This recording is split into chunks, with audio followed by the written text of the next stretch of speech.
On conjugue notre évaluation musculaire analytique par le muscle quadriceps, donc le fameux quadriceps que vous connaissez tous, le muscle qui occupe une grande partie au niveau de la loge antérieure de la cuisse. Donc quadriceps, comme son nom l'indique, 4 chefs.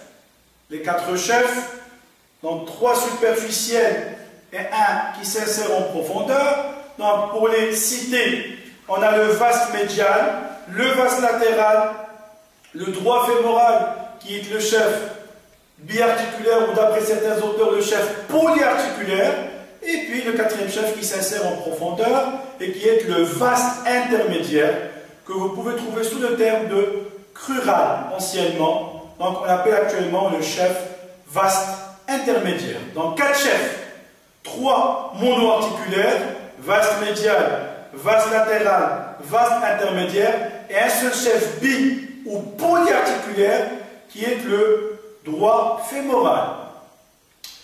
Donc le quadriceps, même s'il a un chef polyarticulaire qui est le droit fémoral et qui assure une action au niveau de la hanche, qui est la flexion, on va surtout insister sur son action au niveau du genou, qui est l'extension du genou.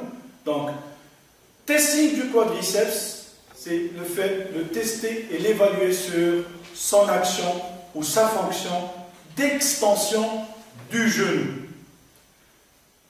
Vous allez vous poser des questions.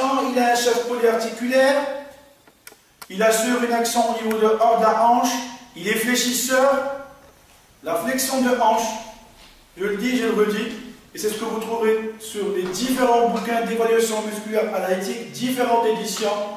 La flexion de hanche est dédiée au psoas, et c'est le psoas qui sera testé sur cette flexion de hanche. Donc le quadriceps est un muscle que l'on va évaluer, tester sur son action au niveau du genou et surtout sur l'extension de ce dernier. Commençons par la cotation 3.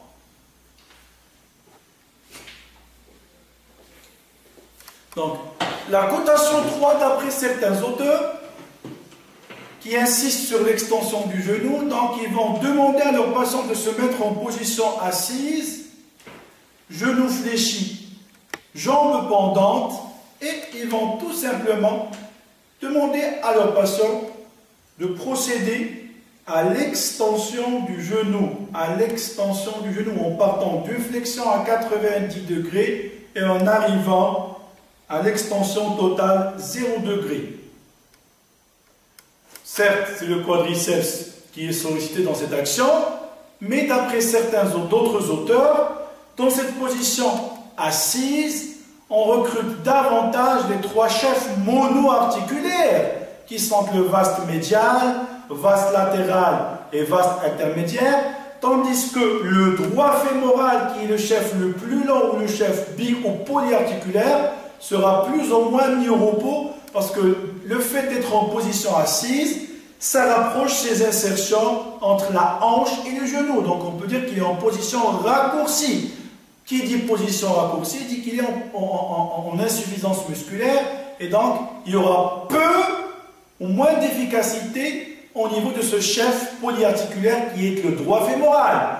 Et donc, pour être sûr que l'on va recruter l'ensemble des chefs du quadriceps, les 3 vastes et le droit fémoral, on va être contraint à modifier ou à changer l'installation. Et on passe bien sûr à une autre installation qui est le décubitus dorsal,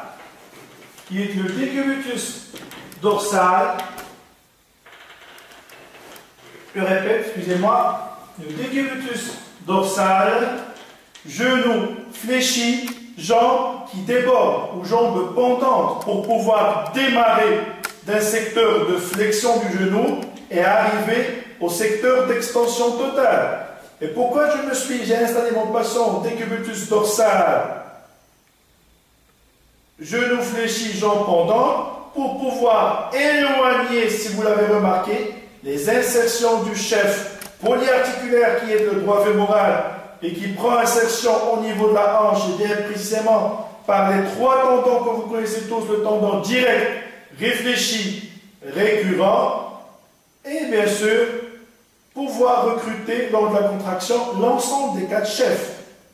Plus on se met en position assise pour vous montrer la différence entre les deux, plus on se met en position assise et plus on rapproche les insertions de ce droit fémoral et son action est, on peut dire, inefficace. Donc de préférence, mettre le patient sur son dos, genoux fléchis, jambes pendantes, sinon se mettre en position dite position plage, c'est-à-dire patient qui va se mettre en position ni en dorsale ni en position assise, en prenant appui sur les 2 avant-bras coudes fléchis, et voilà, on demande au patient de faire une extension du genou, tout en veillant à ce que le segment fémoral ou la cuisse reste en contact permanent avec le plan de travail. Je vous montre sur ce membre-là, et on demande au patient de faire une extension dans le secteur total, en partant d'une flexion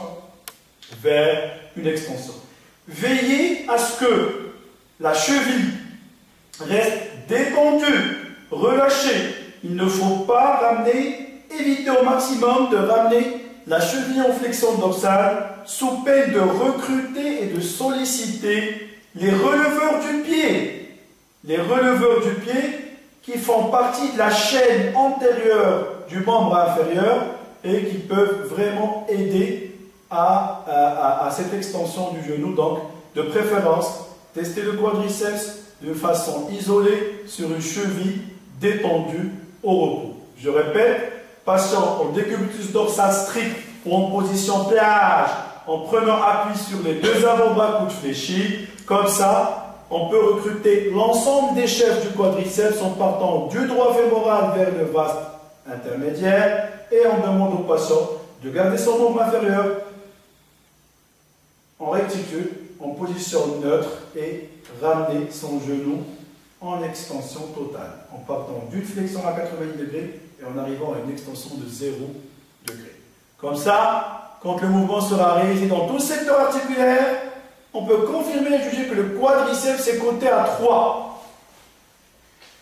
J'en profite toujours de la même installation, que ce soit la position dorsale, genoux fléchis, jambes pendantes, ou la position dite plage, c'est-à-dire en prenant appui sur les 2 avant-bras coudes fléchis, bien sûr dans le but, j'insiste sur le fait de s'installer en position plage, en position dorsale, ça nous permet de recruter l'ensemble des chefs du quadriceps. Et je passe à la cotation 4, passons toujours dans cette position, dans cette installation. Le kiné, cette fois-ci, où l'évaluateur sera placé homolatéralement par rapport aux muscles à tester. Si on veut par exemple tester le côté, le quadriceps gauche, l'évaluateur sera placé homolatéralement, c'est-à-dire du côté gauche, pour pouvoir bien visualiser et voir l'état, la trophicité du muscle, et surtout, rester proche, tout près du muscle, afin d'éliminer ou de prévenir une éventuelle compensation. Donc, cotation 4, position plage, qu'il est positionné homolatéralement, il n'a qu'à opposer une résistance d'intensité moyenne. On est en cotation 4. Et bien sûr, cette résistance sera placée au niveau de la jonction tiers moyen, tiers distal. Si on répartit la jambe en 3 parties, le tiers supérieur, le tiers moyen et le tiers inférieur, notre résistance en tant qu'évaluateur doit être positionnée au niveau de la jonction tiers moyen, tiers distal, et non pas au niveau du cou du pied, et non pas au niveau de la face antérieure de la cheville. Plus on agrandit le bras de levier, plus le mouvement sera difficile dans sa réalisation pour notre patient. Donc, résistance, jonction, tiers moyen, tiers distal. Je reviens à ma position, à mon installation. Plage au décubitus dorsal strict. D'accord? Position plage. Je résiste, intensité moyenne. Et je demande à mon patient d'exécuter le mouvement d'extension en partant d'une flexion jambe pendante et en arrivant à une extension. Veillez s'il vous plaît à ce que la cheville soit détendue, relâchée. Évitez de tester le quadriceps en ramenant la cheville en flexion dorsale. Ça ne fait que recruter les muscles releveurs, chose qui peut nous fausser pour nous induire en erreur. Mouvement dans tout secteur contre résistance moyenne, comparativement au côté opposé. Cela veut dire que votre muscle quadriceps est coté à 4. On passe à la sec. On ne fait qu'augmenter un tout petit peu la résistance. Le mouvement dans tout secteur, de façon comparative, confirme la cotation 5. Pour la cotation 2 cette fois-ci. La cotation 2, c'est le fait de travailler en apesanteur. Et bien sûr, pour pouvoir éliminer la pesanteur pour un mouvement d'extension du genou, le seul moyen, c'est d'installer le patient en décubitus latéral. C'est de pouvoir travailler par rapport à un plan de glissement. Un plan de glissement. Là où le segment jambier va reposer sur ce plan de glissement, et donc le poids, la charge sera annulé. Et donc on parle d'un travail en apesanteur. Le A privatif, on élimine la pesanteur. Hop, cotation 2. Le bon confort, plutôt la bonne installation du patient. Automatiquement, il y a un moyen de tester soit le membre supralatéral, soit le membre qui est en contact avec le plan de travail. Si on veut tester le membre supralatéral, le kiné sera placé derrière. On aura besoin d'une mobilité au niveau du genou, une sollicitation de la jambe. Donc, le kiné sera placé derrière, il va prendre un berceau pour soutenir le membre inférieur, surtout au niveau de son segment jambier, une main au niveau distal, une main à hauteur de la partie supérieure ou proximale de la jambe, en partant d'une flexion. Et j'insiste à ce que l'évaluateur ne fera que soutenir, il n'a pas à aider. Ce n'est pas du travail actif aidé ou du travail passif. On est dans un cours d'évaluation musculaire analytique. Le travail doit se faire en dynamique, en actif. Il n'y a pas de passif, il n'y a pas d'actif aidé. L'évaluateur ou le kiné n'a pas à aider ou à venir en aide à son patient. Il ne fait que suivre le geste, le mouvement, donner des ordres et attendre une réponse musculaire. On revient à la cotation 2. On va soutenir. En partant d'une flexion, je demande à mon patient de tendre son genou, de partir, autrement dit, d'une flexion vers une extension, membre soutenu. Sinon, il y a moyen de tester le membre qui est en contact avec le plan de travail. Pareil, qui n'est positionné derrière le patient. On démarre d'une position de flexion du genou. Il y a même moyen de bloquer le segment fémoral en venant placer la main au niveau distal, au niveau de la partie antérieure et distale de la cuisse.